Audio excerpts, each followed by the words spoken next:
Artemis II is closer to flight, and Voyager's thrusters get a deep space fix. You're listening to Are We There Yet?, the radio show exploring space exploration. Hi, I'm Brendan Byrne. NASA is one step closer to sending humans into deep space once again. Lockheed Martin delivered the Orion spacecraft for NASA's Artemis II mission. Now the agency is preparing the vehicle for the more than 10-day flyby of our moon that will carry a crew of 4. We'll speak with Lockheed Martin's Paul Anderson about the Orion vehicle and how its unique design and features are helping further missions to the moon. Then, for almost 50 years, engineers have been keeping the Voyager missions alive. The two spacecraft have been exploring the parts of our solar system billions of miles away from home. And from over 15 billion miles away, the Voyager team was able to revive thrusters that haven't worked since 2004. We'll speak with Voyager's Kareem Badruddin about how his team is working to preserve a mission in interstellar space. That's ahead on Are We There Yet? The last time astronauts explored the moon was 1972, and now more than 50 years since that final Apollo mission, humans are gearing up to once again journey back to the moon through NASA's Artemis program. Technology since those Apollo missions has drastically changed, and Lockheed Martin built a new crew capsule to take those astronauts to the moon, the Orion spacecraft. It's got life support systems, tough heat shields, and radiation protections to keep the crew alive. The spacecraft is now at NASA for final preparations ahead of the Artemis II mission that will take the 4 astronauts on a flyby of our moon ahead of future human landing missions. I spoke with Paul Anderson, Deputy Program Manager for Orion at Lockheed Martin, about the spacecraft, what Orion and Artemis means for human space exploration, and the unique features that Orion has to keep the crew safe and comfortable on their mission to the moon. Here's part of our conversation now.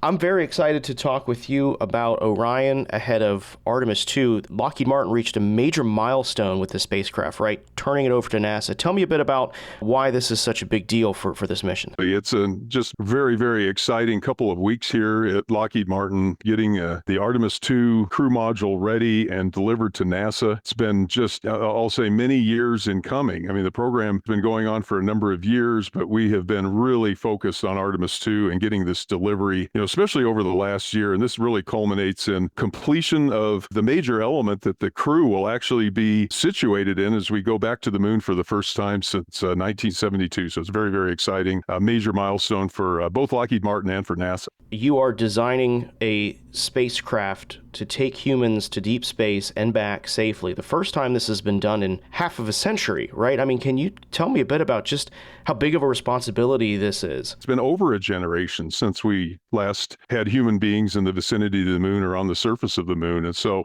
the vast majority of the employees, whether they're at NASA or at Lockheed Martin, are literally hundreds of suppliers that have supported this. Many of them were not even alive. I happened to be a very small child at the time when, I remember, just vaguely remember Apollo 11 when we landed on the surface and Neil Armstrong took that magical first step in July of 1969. But, again, the vast majority of people who have worked on this program and who are following this have never experienced this before. And, we've had a very, very robust space program over the last 50 years. But, again, just the majesty of going back to the moon, what that means for the United States, for this nation, and really for the world. It's not even a once in a generational thing. It's even rarer than that we're going to be seeing this moment. I had a chance to speak with Christina Cook before she was told that she was going to be on this mission, and she was talking a lot about how she's helping NASA develop the training and the development of the Artemis program. I'm wondering, now that there is a crew, what role does the crew play in designing and developing this spacecraft and getting it ready for their mission? Are they pretty hands-on when it comes to Artemis II? Yeah, the entire crew, Christina included, and all of the Artemis astronauts have been just instrumental in, not only participating in, I'll say, a lot of the design reviews that have gone on, in a lot of the, I'll say, the non-conformances, as we have worked through some of those prior to delivery. And then probably the most obvious, they're very involved today in the training, getting prepared to fly this mission, to fly this spaceship. Again, this is a first of its kind that is an interplanetary vehicle that houses a crew since the early 70s. And so there's a lot to learn. Obviously, technology has changed enormously since the Apollo era.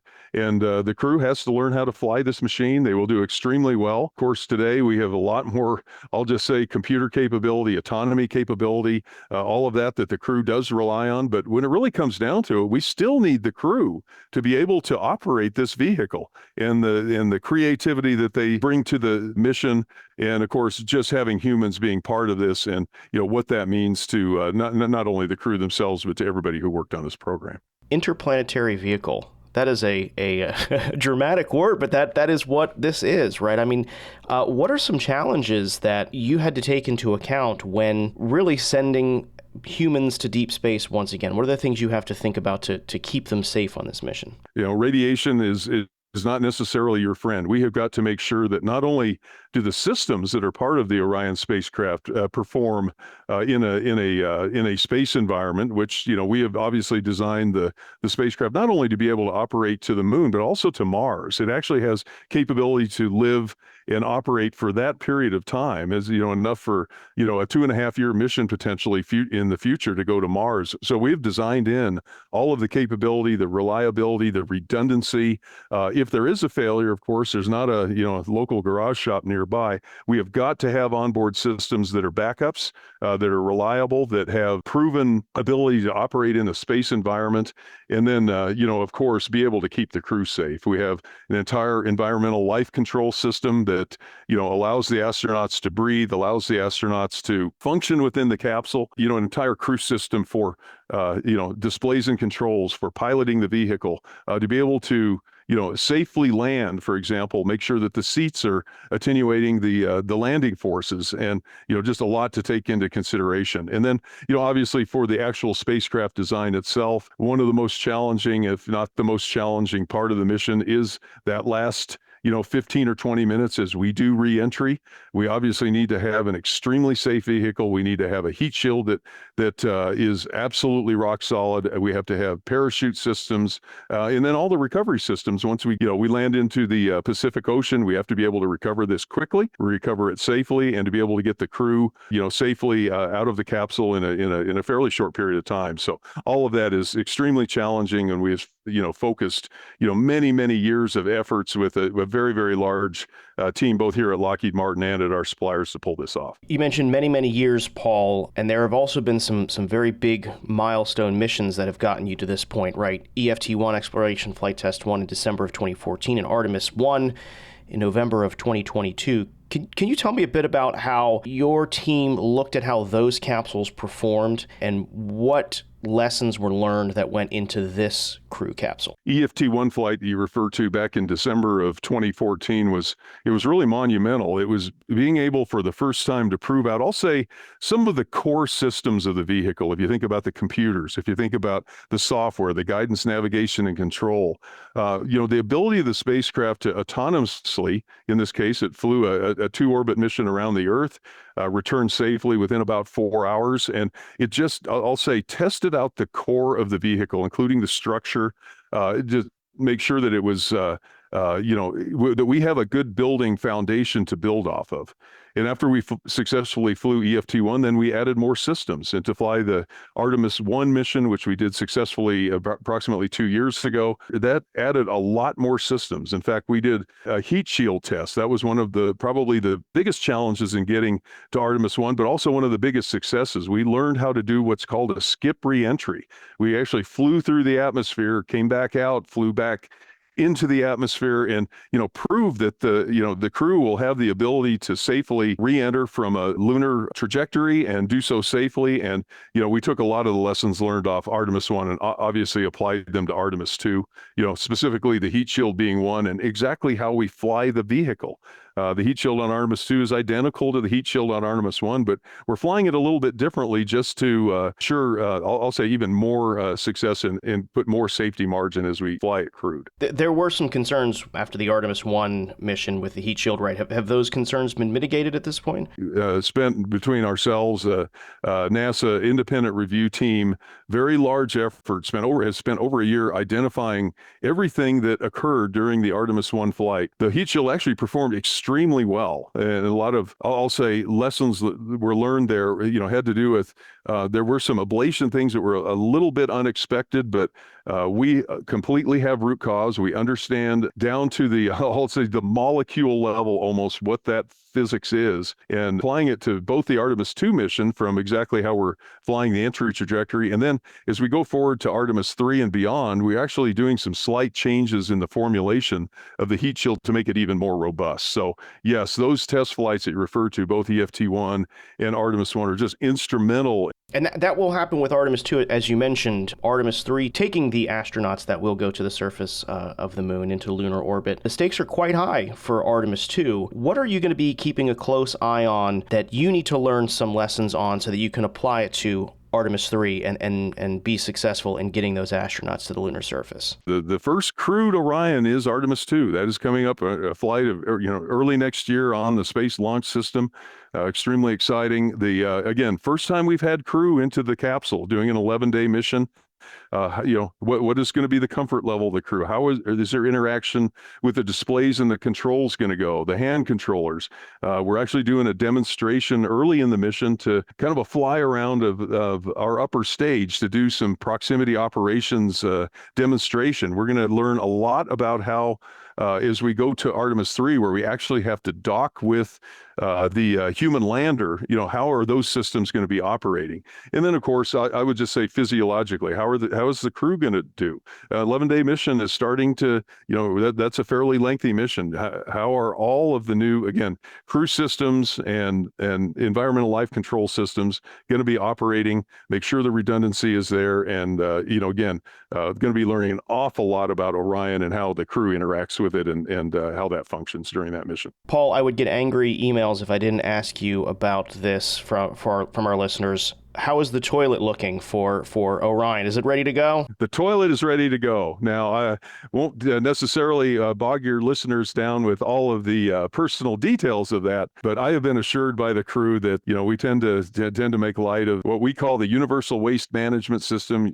Toilet's probably a better word, but it's important when you're 11 days out there.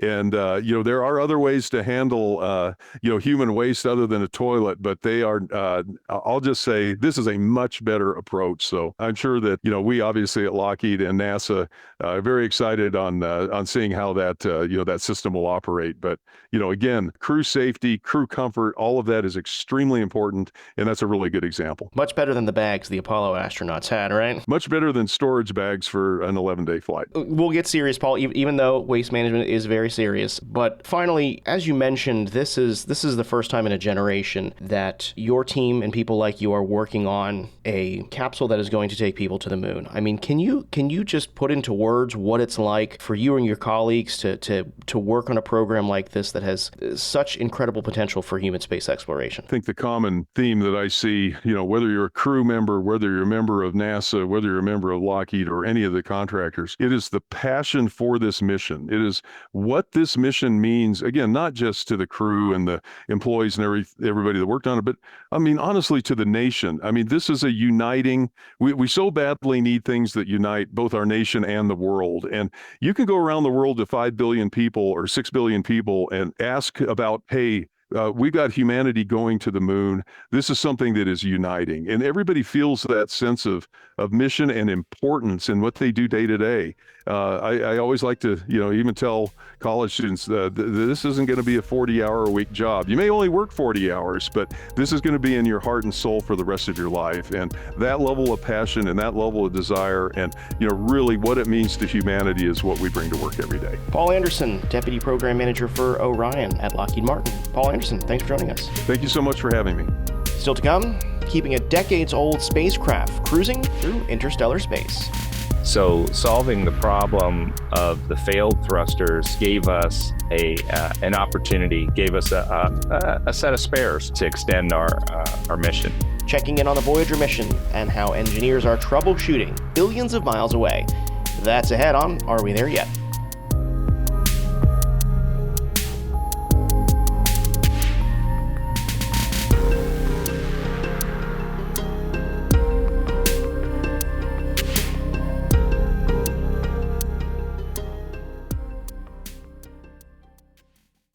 Launching back in 1977, Voyager 1 and 2 embarked on a mission to explore the farthest reaches of our solar system, billions of miles away from our planet. To put that distance into perspective, it can take over 20 hours for a message from the spacecraft to reach the Voyager team on Earth. But now, after several decades, the spacecraft are starting to show their age, and in 2004, Voyager 1 lost some of its thrusters. But now, 2 decades later, the Voyager team was able to get those thrusters back online. Our producer Marion Summerall spoke with Voyager's mission manager, Kareem Badruddin, about the mission and how the team got those thrusters to work. Here's part of that conversation now. Kareem, welcome back to the show. Thank you. I'm glad to be here. I'm really glad we are talking about Voyager once again because some pretty big news broke that the thrusters that have been on the spacecraft that haven't been working since 2004 were fixed after pretty much over 2 decades. But the spacecraft is so far away, but the Voyager team was able to fix it even though it is in deep space. Kind of walk me through how far away it is and how the Voyager team was able to overcome that challenge of fixing something that is in interstellar space. Yeah, so we're over 15 billion miles away. It's difficult to wrap my head around that distance, but it's, beyond the edge of the solar system. So we're out in interstellar space. Another way to think about it is it takes more than 23 hours for a signal to reach the spacecraft, and those signals are moving at light speed. Wow, 23 hours, when you think about that, that's a long time, almost a complete day. I want to talk about the Voyager mission itself. Kareem, when you were last on the show, we were talking about how it's been so incredible to extend the life of these spacecraft that are in deep interstellar space. Now, it was also important to fix this thruster issue, right? Because from my understanding, there was going to be a little bit of a blackout, right? That's right. The blackout is due to some antenna upgrades at the 70-meter antenna in Australia. The reason for it is upgrades for science that we want to do, L-band science that NASA wants to do, and also upgrades so that we can communicate with the Artemis mission. For most spacecraft out there, this isn't that big a deal because they can just use another antenna. But in the case of Voyager, the 70-meter in Australia is the only one that has the high power S-band transmitter so that we can send instructions to either of the spacecraft. And the reason for that is Australia is the only deep space network antenna that can see Voyager 2. When that antenna is down for something like upgrades here, or maintenance, and all antennas go through maintenance from time to time, we cannot command the Voyager spacecraft. Those upgrades are going to take 9 months. Now, our project manager, Susie Dodd, was able to get a couple of emergency commanding opportunities in the middle of, we get 2-3 week opportunities to command in the middle of these 9 months. But that's not much time. And of course, with our one-way light time of 23 hours, we're going to use those opportunities only in emergency. We have planned for 9 months without the antennas. And the thing about the failure of the thrusters in 2004, what failed was a heater, the heaters for 2 thrusters, the thrusters that control roll. And that was on our primary roll branch. So we have 2 branches that control roll. And so in 2004, we switched to the other branch. And it was pretty much, it was in very good shape. And so that branch was able to carry us for 2 decades, 20 years. And now those thrusters are wearing out. They're clogging. And I think a good way to think about it is, if you had a car and you drove it all day, every day, you'd want some spare tires. And so, we need some spare tires. And so recovering this failed thruster branch was important to have a set of spare tires to use. The trouble is all these tires are worn, but we were not sure that we could get through this long downtime on the thrusters we've been using since 2004. So solving the problem of the failed thrusters gave us an opportunity, gave us a set of spares to extend our mission. And I mean, again, these haven't worked since 2004. So kind of walk me through how hard it was fixing these thrusters. How did this process, go to getting the thrusters back up and working properly? It was a little bit of genius, honestly, from one of our engineers, Bob Rasmussen, who's retired but came back to help us. And he actually worked on Voyager spacecraft before launch. He had the insight to consider that the problem might not be in the heaters at all. Since two different heaters failed at the same time, he suspected the problem might be electronic and that we could simply command the electronics and recover the heaters. And he was right. But it required his knowledge of how the intricacies of the system actually work. And in terms of actually fixing it, that part was kind of simple. It was send a command to turn on the heaters, basically.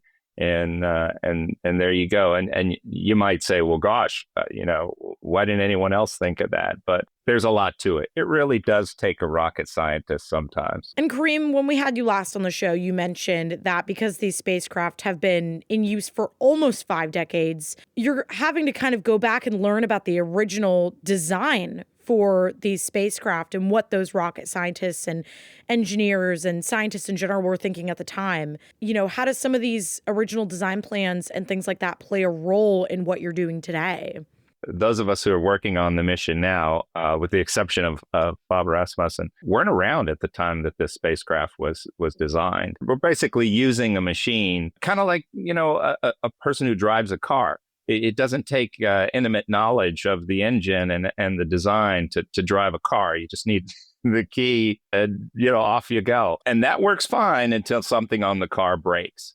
And now you need someone who knows about the car, or you've got to educate yourself about the car. And that's where we are with the Voyagers. And for the most part, we've had to educate ourselves about the designs, software, and all of that to solve the problems. Everything was fine till stuff started to break. And that's where we have to really take a deep dive into the design and the documentation. And they did an excellent job. The designers and the people who built the spacecraft did an excellent job of documenting what they had done. So it's a real needle in a haystack problem. We can go back and look at the documentation, but there's hundreds of thousands of pages. And so you've got to find the right, the stuff that really applies to the problem you're trying to solve. And sometimes it takes a while to find, but to this point, we've been able to find what we needed to keep going. Right. It's all worth it at the end of the day to think like a rocket scientist, like you said. Oh, absolutely. It really takes a whole team. I wanted to ask, this is obviously a huge feat, right? I mean, again, these thrusters have been working for over 20 years.